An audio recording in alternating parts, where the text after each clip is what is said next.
focused on baseball-wise, and what your focus is going to be on here in about a month? Yeah, took some time to reflect at the end of this offseason, at the end of this season. Just, it took some time. I mean, I could have never dreamed of last year going the way that it went for me. So I just kind of wanted to reflect and sit down and write down my thoughts, my feelings, and the last couple weeks of the season, I wrote down a lot of my thoughts and feelings and read through them and kind of just remember those feelings. But this offseason, I worked a lot in the outfield. I've been working something that I talked about all year last year was I need to be a better outfielder. So that was something I really prioritized this offseason. I'm feeling really good. I think I'm in a really good spot. Again, there's gonna be slip-ups, but I think that going into this offseason, my plan was to be the best outfielder I can be, and that's something I've attacked every day. So it's been good. I think my body stronger and faster than I was last year. So yeah, I think I'm in a really good spot. I'm excited for next year. Nolan, I have a question and a follow-up. But first, you wrote down your feelings, probably read those, but have you read a lot of what people are saying about you? There's a lot of expectation that you're going to be kind of the next star here. What is that like to read, hear, or sense that's out there? Then I have a follow-up. Yeah, actually the best thing I ever did, I deleted Twitter. So I went on Twitter for like 1 week this off season, but I do my best to stay off of that stuff. It kind of floods your brain a little bit. I think that everybody's got their opinion. There's people that think I'm terrible. There's people that think I'm good, and so I think that for me personally, it helps me to stay away from that stuff and just be me, do my thing. There's probably people that, like I said, that aren't expecting big things next year or are. But when I kind of looking back on last year, what I went through in spring training last year, where it was bad, I was worried about all these other things. So I think I'm trying to limit what I see, what I read, and just really keep my focus on me and the guys around me. And as the follow-up, what specifically are the things that are going to make you a better outfielder? Yeah, so I think that I had trouble going back on balls last year. I'm still learning the altitude here, and so that's something that obviously I can't really practice in altitude because I'm in Arizona. But I've worked a lot on going back on the ball, securing the baseball. Something Bud and I talked about a lot was making sure I'm securing the baseball. So that's something I've worked on a lot, and then just constantly going through the throws. And I had a lot of success throwing last year, but a lot of those were ground balls. So something I've worked on a lot this year is kind of putting my body in the right position to throw on fly balls, and I think that's going to help me a lot as well. Nolan, you had brought it up. Last spring training came in, kind of missing a little bit, didn't make that opening too. What is the experience like now, though, mentally, knowing coming into this year that, hey, you kind of do have a more solidified spot? Does that change anything for you mentally when you are going into an off season?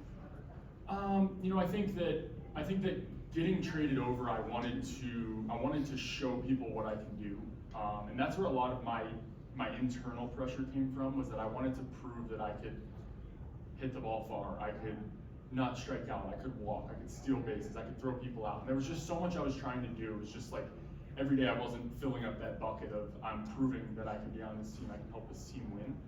So I think that was a big thing for me this year, that I was, I think that I was able to. I think that there's more. Like I can do more, and I'm really excited for that. But going into spring training, I think that I can relax a little bit. I think as a competitor, as an athlete, there's no at bat that's going to be wasted. There's the mindset going in is the exact same as last year. Like I want to go in and prove that I should be the left fielder on this team. But there's a little bit different pressure going into it. Nolan, it sounds like you're doing a little bit of journaling. If so, is that something that you've done for a while? Where have you picked that up from, and how does it help you out? Yeah, no, it's actually kind of just started, gotten into it at the end of last year. Baseball is a game where I come in and I go 4 for 4, and it's like, this is the best I've ever felt. And then the next day I'm in the batting cage, and it's like, I don't even know what I'm holding in my hands. It feels like a foreign object. So I think that writing down my thoughts and my feelings helped me get back to the 4 for 4 day feelings and thoughts quicker. I think that something that is really hard as a younger player is believing that you belong in the big leagues. And my approach last year, we actually just talked about this upstairs, you know, you get in the box against Clayton Kershaw, Justin Verlander, these guys with such great pasts and such awesome resumes. But something I did really well last year was I believed that I was better than them. And so that's something that I constantly wrote down, and that's something that I try and read and remember that like every single day I'm going in, I'm the best player on the field. And kind of as everyone's been alluding to, you were surprised out of spring training last year starting in AAA. This year, you're not going to be a surprise. Have you been able to use that as maybe, not a chip on your shoulder, but as a motivating factor to know that people know who you are now and they're going to be coming for you twice as hard maybe as they were last year? Yeah, I think that it's a great spot to be in. You know, like you get an opportunity to play in the big leagues and have a little success, and then you get to learn. I mean, I think that, you know, they get to see me, but I also get to see them.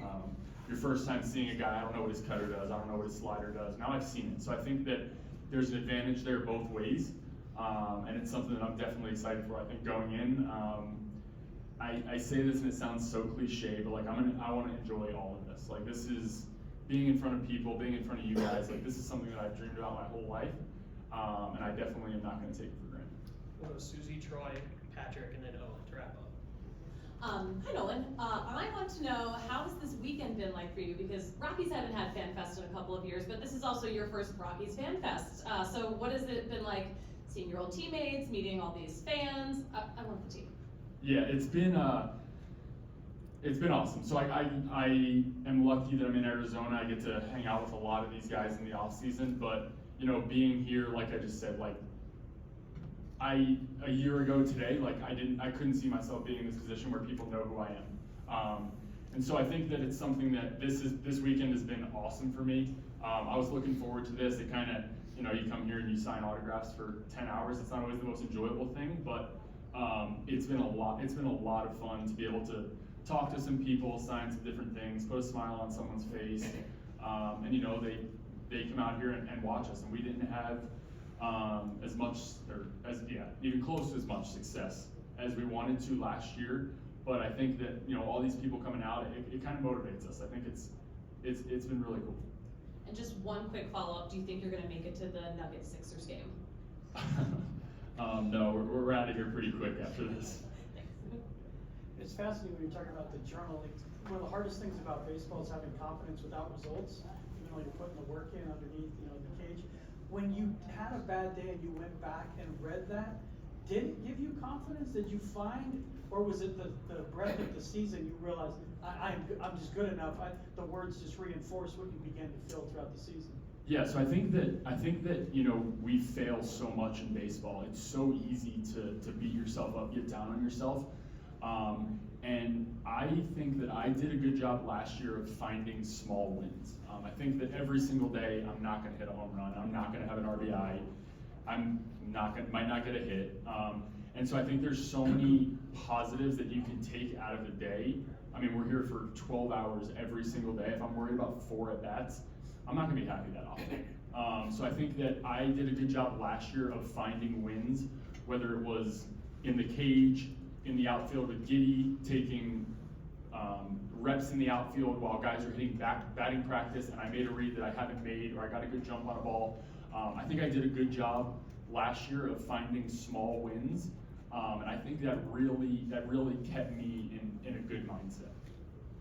Hey Nolan, you had a terrific, officially a rookie season last year. The team not so much.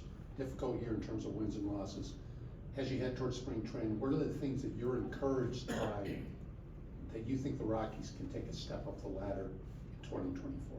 Yeah, I think experience. I think we have a lot of guys that learned a lot of things last year. I think we made some additions that are really going to help us. I got the opportunity to play with Cal in Cleveland a little bit, and I think he is going to thrive here. He's got nasty stuff, and he's unbelievably smart, so I think he's going to be really good with using his stuff and knowing how his stuff works. But I also like the experience. I think, like, for me, like I said, facing pitchers, me, Montero, Tovey, Tolia, like there's Doyle, there's so many guys that have, you know, we were fresh, we were just getting our feet wet. learning the different atmospheres, the different environments, the different fields. And I think that we have that under our belt now. We know what it feels like to go through what we went through last year. Like, nobody wants to go through that. And I think that's been a motivating factor for definitely me, and I've talked to a couple other guys. It's like, we don't want to feel that ever again. And we don't want that for the Rockies. We don't want that for the city. Like, we want to go out there, and not that we didn't compete last year, because everybody gave it all we had every day. But I think with the experience coming back after a year under our belt, I think we're going to do a lot of things this year that surprise people. Got a two-part question, but first I wanted to clarify something you said earlier about the altitude and not being able to work on that in Arizona. Were you talking about offensively or another aspect of the altitude? I was talking defensively. I think that I noticed the altitude more last year defensively than I did offensively. Obviously, pretty much my first time playing the outfield last year, but when I would go on the road and then come back home, that first day I would miss fly balls in the outfield. The line drive stays up, like it does not come down. I dove for line drives last year that hit me in the wrist. And so it's learning those small things. The fly ball that looks like it's gonna be a blooper, it doesn't come down, so I don't have to take my first 3 steps in. Like, I can wait, read it, and if it's over my head, then I can go back. But when it goes straight up, a lot of time at Coors Field, it doesn't drop in front of you. So I think naturally you want to jump and go make a great play right behind the shortstop or the second baseman. But here I think give a little more time. I don't know if this is related, but can you talk about the kinds of things you've been able to learn from somebody like a Charlie Blackmon, who has got experience and expertise that maybe nobody else, outside of Coors Field could give you? So what kind of help and what kind of things you've picked up from that? Yeah, I mean, it's special. I was talking to my dad the day after Charlie signed his contract, and we were just talking about Charlie's contract, and I said I would have signed him for 10 more years, because having Charlie around changes our clubhouse. Charlie's the first person at the field and the last person to leave every day. He's been in the league for 14, 15 years. Just seeing the way he goes about his business every single day, it shows the younger guys what it takes. We want to stay here. We want to be a part of a winning team in Denver, a team that wins a World Series. Like, that's what we all want. And to see Charlie Blackmon, the way he goes about his business, and even just picking his brain all the time, I think that you can learn so much. He's been around the game so long. He's played with so many good players. I mean, obviously he's an unbelievable player and played with so many players, so he's so knowledgeable. Being able to pick guys like him, KB, Mac, like all these guys. I mean, I'm someone that probably annoyed Chuck at first because I asked a lot of questions, but I watch Charlie Blackmon be the best hitter in baseball. So it's like I want to know what that takes. So yeah, it's amazing to have guys like him around. All right, thanks, Nolan. Thank you. Thanks, Nolan. Bud Black and Bill Schmidt will be up next.